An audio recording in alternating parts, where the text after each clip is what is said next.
सहायता से ओम के नियम का सत्यापन करना या कीजिए। आवश्यक उपकरण, क्या क्या उपकरण लगेंगे? वोल्ट मीटर, अमीटर, बैटरी या पावर सप्लाई, धारा नियंत्रक, प्लग कुंजी और संबंधक तारे। यह किस सिद्धांत पे कार्य करता है?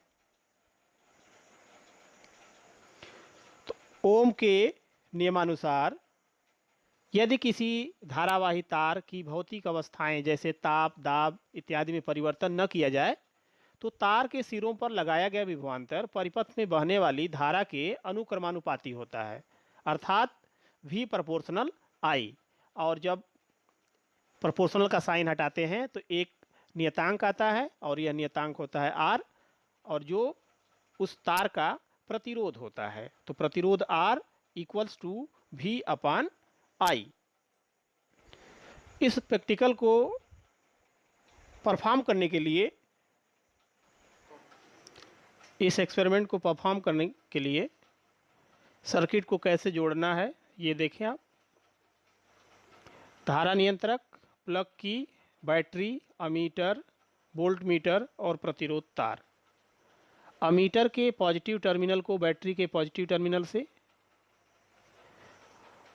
रेजिस्टेंस का एक सिरा अमीटर से जुड़ेगा, दूसरा सिरा धारा नियंत्रक से, धारा नियंत्रक का पहला सिरा प्लग कुंजी से होते हुए बैटरी के नेगेटिव टर्मिनल पर।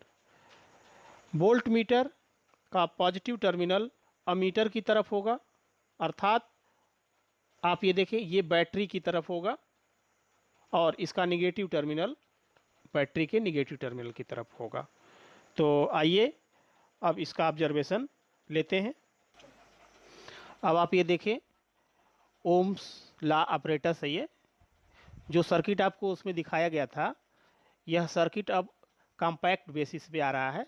अब इसमें आप इसकी सर्किट को देखें, ये देखें उसी को यहाँ पर ये ऐसे दिखाया गया है, जिसमें कि ये मिली एमीटर है, ये वोल्ट मीटर है।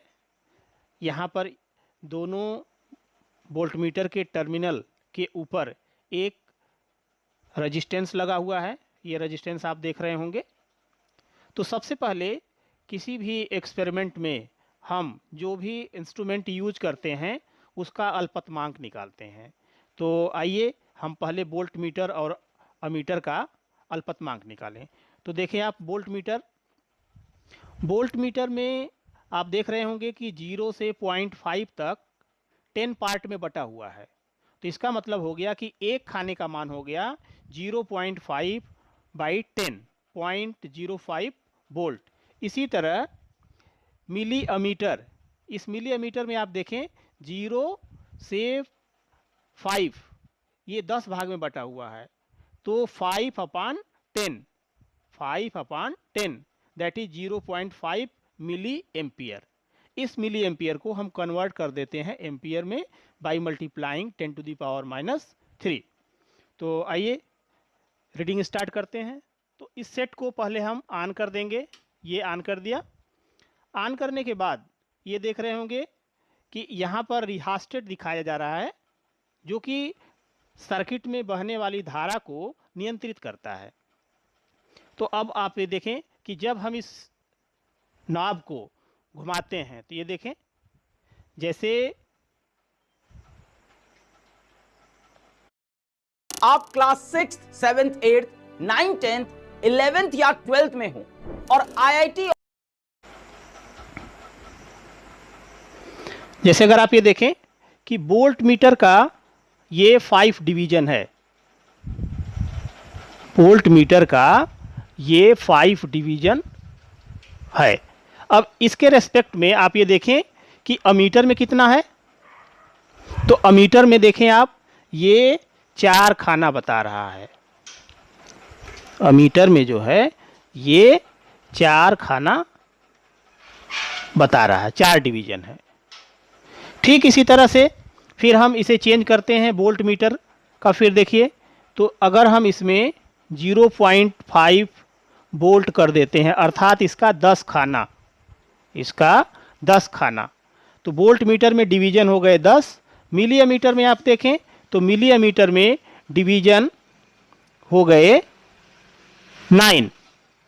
इसी तरह से हम रेस्पेक्टिव वैल्यू आगे आप बढ़ाएंगे तो अब आप ये देखें कि हमने ये 15 डिवीजन कर दिया, तो 15 डिवीजन कर दिया तो उसके रेस्पेक्ट में मिली एमीटर में आप देख रहे होंगे कि ये 14 डिवीजन 14 खाने बता रहा, 10 खाने 5.5 तक, और फिर इसके बाद जो है ये देखें तो 0 से लेकर के ये 14 खाने हो गए।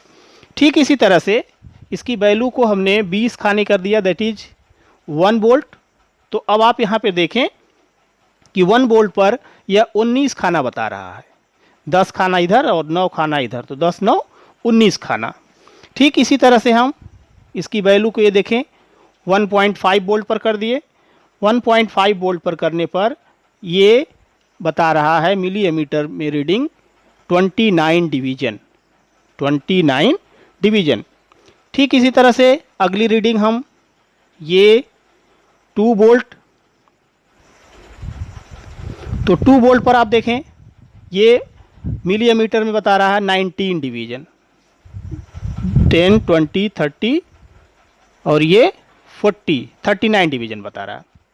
ठीक इसी तरह से हम इसको चेंज करते हैं 2.5 वोल्ट पर,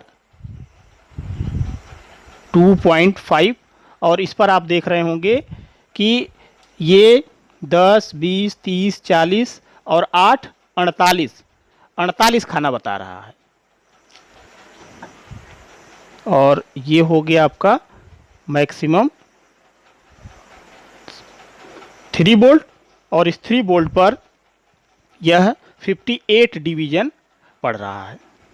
तो इस तरह से आपने देखा कि वोल्ट मीटर की रीडिंग जैसे जैसे बैरी होती है उसके करेस्पॉन्डिंग मिली एमीटर की वैल्यू भी बैरी होती है।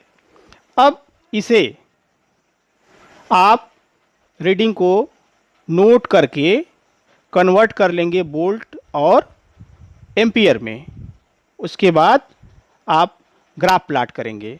तो आइए अब हम लोग देखते हैं इसकी रीडिंग को हम किस तरह से टेबुलेट करें। प्रेक्षण तालिका, ऑब्जर्वेशन टेबल। अब आप एक्सपेरिमेंट के दौरान जो आपने ज्ञात किया है, कैलकुलेट किया है, उसको आप अपनी कॉपी में टेबुलेट करेंगे। तो वोल्ट मीटर का अल्पतमांक 0.5/10 0.05 वोल्ट, अमीटर का अल्पतमांक 5/10 0.5 मिली एम्पियर, कन्वर्ट कर देंगे तो 10⁻³ से मल्टीप्लाई करेंगे और एक डेसिमल इसका, तो 5 × 10⁻⁴ एम्पियर। जो रीडिंग आपने निकाला उस रीडिंग में आप देखें 0 पर 0 था, नंबर ऑफ डिवीजन 5 थे, तो अल्पतमांक से इसकी गुणा करेंगे तो 0.25, इसके 4 डिवीजन थे, अल्पतमांक से गुणा करेंगे तो ये 2 मिली एम्पियर। इसी तरह से 10 का 0.59 डिवीजन, मिली एमीटर का 4.5, वोल्ट मीटर 15 का 0.75 और मिली एमीटर 14 का 7.0, और इस तरह से आप कम से कम 8 रीडिंग निकाल लेंगे। यह 8 रीडिंग इसलिए निकाली जाती है या निकाली जा रही है, इसके बीच में V और I के बीच आपको ग्राफ प्लाट करना है। तो जब ग्राफ प्लाट करना है तो कुछ रीडिंग ग्राफ की लाइन पर आती हैं, कुछ लाइन नहीं भी आ सकती हैं, तो इसलिए हमें ऑप्शन लेके चलना चाहिए। अब हम इसका माध्य प्रतिरोध निकालेंगे, तो सभी प्रतिरोधों को जोड़ करके, और 7 थे, 1 2 3 4 5 6 7 से डिवाइड कर देंगे, और इस तरह से R की वैल्यू मिल जाएगी 759.3/7, दैट इज 108.47, 108.47 ओम। अब आपने जो V और I की रीडिंग निकाला है इसके बीच में आप ग्राफ प्लाट करेंगे। तो ये देखें, इस ग्राफ पर आप x एक्सिस पर current in milli ampere, y axis पर वोल्टेज विभवांतर। अब आप V और I वर्सेस फाइंड करेंगे। तो किसी भी ग्राफ को प्लाट करने के लिए सबसे पहले हमको ये मानना पड़ता है कि हम x पर क्या मान रहे हैं, कितने डिवीजन बराबर कितना, और y पर क्या मान रहे हैं। तो हमने यहाँ पर सपोज किया है कि 10 small division equals to 5 milli ampere on X axis and 10 small division equals to 0.5 volt on Y axis.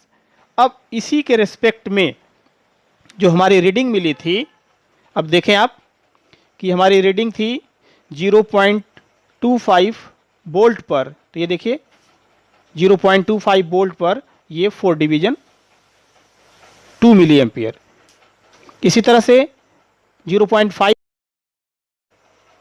तो इस तरह से बात करें तो यहां पर यह एक कार्बन रजिस्टर यूज किया गया है। ये देखें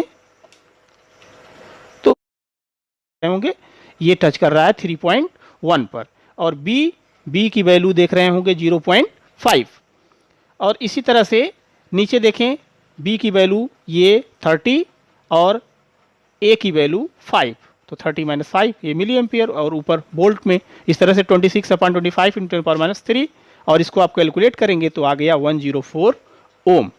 तो इस तरह से इसकी वैल्यू आ गई 104 ओम ग्राफ से।